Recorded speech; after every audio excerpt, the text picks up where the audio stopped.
Are you ready, Milton? I'm ready. Okay, let's go. Alright, so I'm going to do a quick presentation of defending animal rights. So, first of all, what are animal rights? Animal rights is based on one most important principle is that all animals, like us, are sentient beings. They are able to feel pain, to have emotions, and to suffer and to be scared. And on this principle, they should not be exploited by any forms. So, for that, they have right to life and liberty. They are no one's property. They should be treated equal. No animal or species is better than another.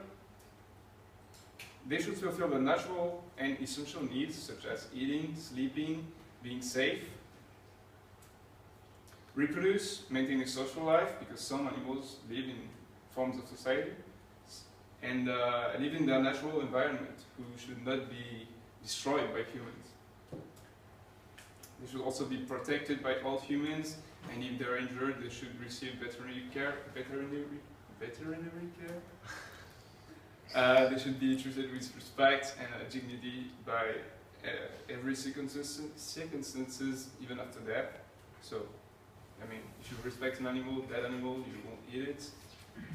And they should enjoy the protection of law, because all these rights until now are not present in law, and the law that are existing, they are not considering these rights.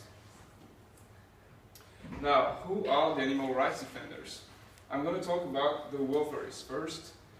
These people are considering animal well-being. So they are not considering animals as sentient beings in the fact that they are still, they don't see the problem in exploiting animals. They see the problem in the way they are being exploited. And that's an issue because all they are doing is that they are advocating for a lessening of pain in the exploitation. And that's not animal rights. Another kind of animal right defenders that are calling themselves this way is animal protectors. Right? Mainly they are protecting cats and dogs, to sum up. And well, the problem is that they don't do the same for other species of animals. I mean, they're doing a good job, but not to every animal, for every animal. Then we have the abolitionists, people that want all forms of exploitation to end, and the liberationists who break into slaughterhouses. So sometimes they are taking risks for their liberty and their lives, but they see animal rights as most important. These are animal rights defenders. Then I'm going to talk about ideologies, because acting for animal rights is also acting against some ideologies that are violating animal rights. So speciesism, most of you don't know it, but you are actual species people, because you consider that an animal is less important than, for example, a human being, or than some kind of animals are less important than others. This picture illustrates it. A guy is petting a cat and has a knife in the other hand, because these animals on the right are considered as food, and like that. Another huge ideology is carnism. Carnism was defined by Melanie Joy as the invisible ideology that conditions us to eat certain animals, disconnecting us from our rationality, feelings, and our values, enabling massive global injustice. Basically, it's a violence ideology, it's dominating, it's totally institutionalized and internalized by us. And it's a system of beliefs. So basically, in a world where you have the choice to not eat animals, you choose to do it either way because you believe it's something to do. So it works on different systems that are actually that prevents you from considering your values, such as empathy or justice. So denial.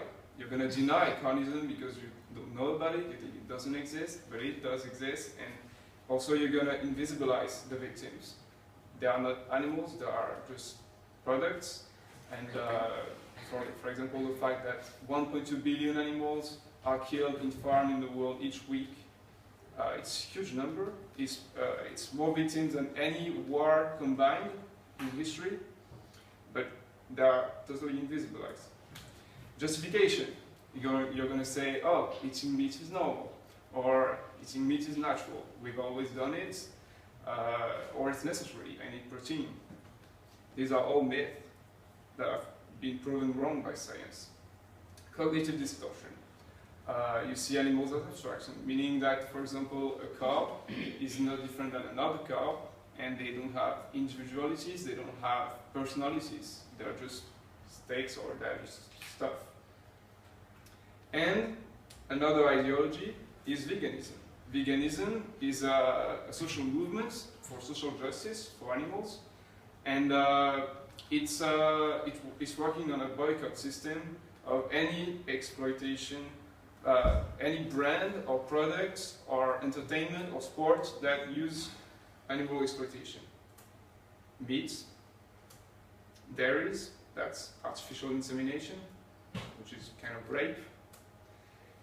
The egg industry, which drown baby male chicks alive because they're not going to lay eggs.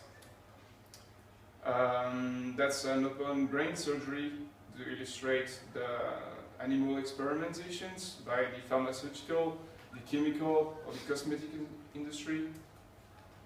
Zoos or circuses, or these are entertainments, but there are also sports such as fishing, hunting, bullfighting. That's a fox that had been ripped off his skin to fur for fur. He's still alive when the picture was taken. But the limit of veganism is that you fight to end animal exploitation. But ending animal exploitation is not enough. You should actually fight for the rights of animals. That's why we have activism, which is the political involvements of actors to promote social justice or rights for animals. So that can take different forms, such as protesting, doing art performances in the streets, putting yourself in front of the trucks that are deporting animals to slaughterhouses, doing sensibilisation actions, such as showing videos of animal exploitation in the streets, or being present in the political institution to pressure the elected officials and promote animal rights on the field. That's it. Thank you.